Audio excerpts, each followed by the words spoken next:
तूने जैसा दिया है वैसा प्यार कहाँ इस दुनिया में, तेरे जैसा यार कहाँ। सूफी शब्दावली में यार गुरु को कहते हैं, और हमारे गुरु सदगुरु ओशो तो कहते हैं कि गुरु ही कल्याण मित्र है। और वो तो कहते हैं कि तुम मेरे फेलो ट्रैवलर्स हो, अपने शिष्यों को कहते हैं।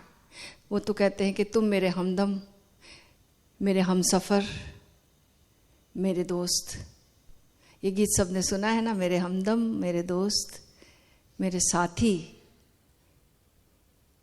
तो ओशो ने तो हम सबको, शिष्यों को, मनुष्यों को इतनी इतनी महिमा दे दी है, इतना इतना गौरव दे दिया है। बस फर्क ये है कि वो हमारी महिमा को, हमारे गौरव को, हमारी दिव्यता को जानते हैं, क्योंकि उनने अपने भीतर जाना है इसलिए। और इसलिए वो एक जगह वो तो कहते कि जब तुम सब मेरे प्रणाम करते हो तो मेरा तो मन करता कि मैं तुम्हारे चरण छू लूं, लेकिन मैं इतने सारे लोगों के चरण छूऊंगा तो ये संभव भी नहीं हो पाएगा, तुम करने भी नहीं दोगे। तो मैं बस यही कहता हूं कि तुम्हारे भीतर बैठे परमात्मा को प्रणाम करता हूं, अपनी बात पहुंचा देता हूं। तो वो हमारी दिव्यता को जानते हैं। एक बार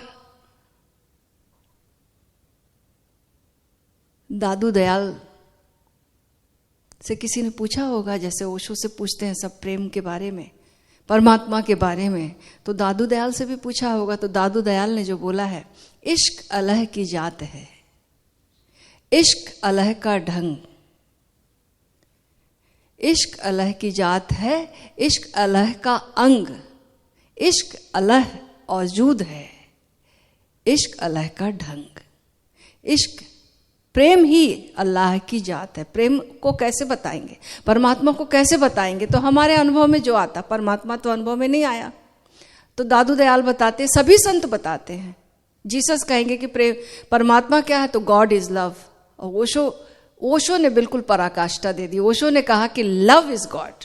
परमात्मा भूल जाए चलेगा, प्रेम भूल जाए नहीं चलेगा, क्योंकि तुम्हारे ही प्रेम को हम जो लेकर पैदा हुए हैं, इसी को रत्ती रत्ती निखारना है। एक बार किसी सूफी फकीर से किसी ने पूछा ना कि मैं परमात्मा को, ईश्वर को ये दर्शन करना चाहता हूं, तो सूफी फकीर ने कहा निश्चित रूप से। उसने मांगी कोई साधना कि दे दो कोई साधना, मैं दर्शन करना चाहता हूं। तो सूफी फकीर ने कहा ठीक है, तुमने कभी किसी से प्रेम किया है? बोला युवक, और बहुत गौरवान्वित होकर बोला कि मैंने इन सब बातों के लिए, सांसारिक चीजों के लिए मुझे वक्त ही नहीं मिला। मैं तो साधना करता रहा, तपस्या करता रहा, परमात्मा की खोज में लगा रहा, जगह जगह गुरुओं के पास जाता रहा, मुझे आज तक नहीं मिला, अब आपके पास पहुंचा हूं। तो उसने, फकीर ने फिर थोड़ी देर रुक कर फिर बोला, एक बार फिर सोचो, कभी किसी से प्रेम किया है? अपनी माँ से, अपनी बहन से, अपने भाई से, किसी बच्चे से? नहीं किया। मेरे पास इतना वक्त ही नहीं इन दुनियावी चीजों के लिए, मैं तो तपस्या करता रहा।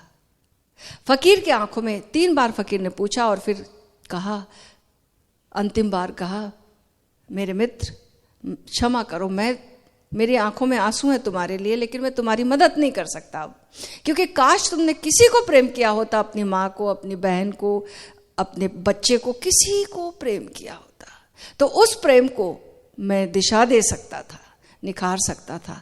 लेकिन क्योंकि प्रेम ही, फिर उसने फिर बोला कि इश्क अलह का ढंग है। परमात्मा के होने का ढंग प्रेम है, उस अस्तित्व ही प्रेम है। हमारी आत्मा की बनावट भी उसी से है, प्रेम के अणुओं से ही हमारी आत्मा बनी है। इश्क अलह की जात है, अल्लाह की जात क्या पूछोगे, तो अल्लाह की जात इश्क है, प्रेम है। इश्क अलह का रंग, रंग क्या है, कैसा, कैसे पकड़ोगे, किस रंग का है वो, तो प्रेम ही उसका रंग है। लेकिन संत जिसको प्रेम कह रहे हैं, ओशो जिसको प्रेम कह रहे हैं, हम उस प्रेम को अभी नहीं पकड़ पा रहे। लोगों ने, महावीर ने, बुद्ध ने अहिंसा की बात की, प्रेम की बात ही नहीं की, क्योंकि हम प्रेम का अर्थ ही केवल जैविक प्रेम समझते हैं, लेकिन वो तो बिल्कुल बीज रूप का प्रेम है। तो इसलिए उन्होंने इस बात को ही छोड़ दिया, प्रेम का नाम ही नहीं लिया। प्योरेस्ट फॉर्म अहिंसा, क्योंकि जो प्रेम में है वो हिंसा तो कर नहीं सकता। लेकिन अहिंसा के बताने से अपने नुकसान हुए फिर बाद में। चलो ये तो ग्रेट ओशो ने समझाया ही है और फिर अंत तक की बात है। तो हमारा प्रेम जहां तक हमारी पहुंच आती है उसकी निंदा ओशो ने नहीं की है, क्योंकि बीज है वो। लेकिन अगर कोई बीज बीज ही रह जाए तो कैसा दुर्भाग्य है उसका। अगर हम खेती करें और सारे बीज उग ना पाए तो हम तो सिर पकड़कर रोते हैं, लेकिन अपने जीवन का बीज हम लेकर आए हैं और वो अंकुरित नहीं होता तो हम कभी भी नहीं रोते। लेकिन सारा दुख, सारा संताप और सारी निराशा इसी बात की है कि हमारा प्रेम खिला नहीं, ये खिलावट नहीं हुई और इसलिए हम दुखी हैं। होंठ मुस्कुराते हैं, लेकिन ये मुस्कुराहट हमारी आत्मा की नहीं है, हो भी नहीं सकती जब तक कि हमारा प्रेम, हमारा रूप जो हम लेकर आए हैं वो ना खिल जाए। तो पहला जो रूप है उसे समझना होगा। बीज जो पकड़ पाते हैं वो है काम वासना। और फिर अब ये आगे चलता है तो यही प्रेम अब मित्रता बनता है, जिसमें कि देने का भाव ज्यादा है। मित्रता मंगल, एक मित्र क्या चाहता है दूसरे मित्र के लिए? प्रायोरिटी दूसरा होता है, इसमें खुद नहीं होता। और मित्र का भला हो, मित्र के लिए सारी कुर्बानी जाती है। देने का भाव प्रगाढ़ हो गया है। अभी भी लेन देन बाकी है, लेकिन कम ज्यादा देना, कम मात्रा में इनविजिबल रूप से लेना, देने में मजा आ रहा। और फिर यही मित्र, यही भाव, यही अब आगे चला। एक बीज पेड़ बन गया और अब ये और फूल बन गया। फूल बन गया तो प्रार्थना बन गया, गुरु से प्रेम लग गया, श्रद्धा बन गया, प्रार्थना बन गया, उपासना बन गया। अभी भी पकड़ में हम आ रहा है, लेकिन इसको भी अभी दादू इसको भी प्रेम नहीं कर रहे। ओशो जिसको भक्ति कह रहे हैं, सर्व से लग गई प्रीति, निराकार से लग गई, दो आत्माओं का आकर्षण, दो आत्माओं का मिलन हो रहा है, ये श्रद्धा। अब ये इसके बाद खुशबू बन गया। पेड़, बीज से पेड़ बना, पेड़ से फूल आया। अब फूल जो है, फूल का क्या गुण है? खुशबू। इस खुशबू की बात कर रहे हैं दादू दयाल। ये भक्ति, इसको सब प्रेम कर रहे हैं, जीसस इसको प्रेम कह रहे हैं, वही ओशो जिसको भक्ति बता रहे हैं। एक्चुअली भक्ति, भगवान को तो भूल ही जाओ, भगवत्ता की बात की, भक्ति याद रह जाए, सब भूल जाओ तो एक दिन भगवत स्वरूप को पालोगे, अपने स्वरूप की खिलावट आ जाएगी। हम भगवान की चिंता ना करें, हम भगवान को भूल जाए, हम भक्ति की चिंता करें। कैसे हमारे भीतर भक्ति, हमारा प्रेम ऊर्ध्वगामी हो। और ये ऊर्ध्वगमन करते करते अब ये पकड़ में नहीं आती बात। यद्यपि हम लिए बैठे हैं उस खिलावट, उस खुशबू को हम लिए बैठे हैं, हमारी पकड़ में नहीं आ रही। इसलिए हमें अपनी संभावना का, अपनी दिव्यता का पता नहीं चलता। संत आते हैं, बुद्ध पुरुष आते हैं, याद दिलाते हैं, लेकिन ओशो ने अपनी पूरी जिंदगी शहीद हो गए समझो हमारे लिए, वो यह बताने के लिए कि तुम्हारा प्रेम जो है वो भगवत्ता के शिखर को छूता है। बीज बीज ना रह जाए, बीज की निंदा में मत लग जाओ, नहीं तो फिर बीज में जियोगे, बीज से ही अटैच रह जाओगे। बीज को उन्मुक्त होने दो, इसकी ऊर्जा को जाने दो, शिखर तक जाने दो, भक्ति बन जाने दो। भक्ति हमारे पकड़ में नहीं आती, इसलिए हम जब संत जो बोलते हैं, ओशो जब बोलते प्रेम, तो हम केवल बीज को पकड़ पाते हैं या ज्यादा से ज्यादा पेड़ को देख पाते हैं। और गए तो फूल भी दिखाई देता है, लेकिन ये जो खुशबू है ये तो केवल महसूस की जा सकती है। एक गजल की लाइन इसी से याद आ रही है। एक गजल थी, फासले ऐसे भी होंगे ये कभी सोचा न था, सामने बैठा था मेरे और वो मेरा न था। तो इस पे से एक भाव आया कि जब भक्ति के बारे में बात होती है, परमात्मा के बारे में हम जो खोज कर रहे हैं, उसी से घिरे हुए हैं, सागर में रहते हैं और मछली कहती है सागर कहाँ, सागर कहाँ, सागर कहाँ। हमारी तो ये स्थिति है, पानी में मीन प्यासी। फासले मिट गए सभी, फासले मिट गए सभी, ये कभी सोचा न था।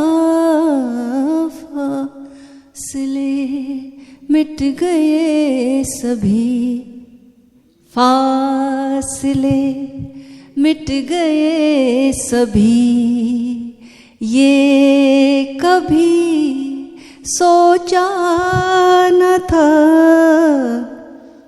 रहता था वो दिल में मेरे, रहता था वो दिल में मेरे, मैंने ही देखा न था। फासले मिट गए सभी, ये कभी सोचा न था। फासले बन के खुशबू की तरह, बन के खुशबू की तरह फैला था मेरे चार सू।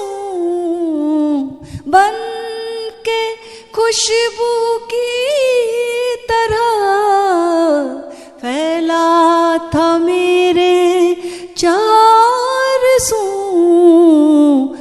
मैं उसे महसूस कर सकता था, छू सकता न था।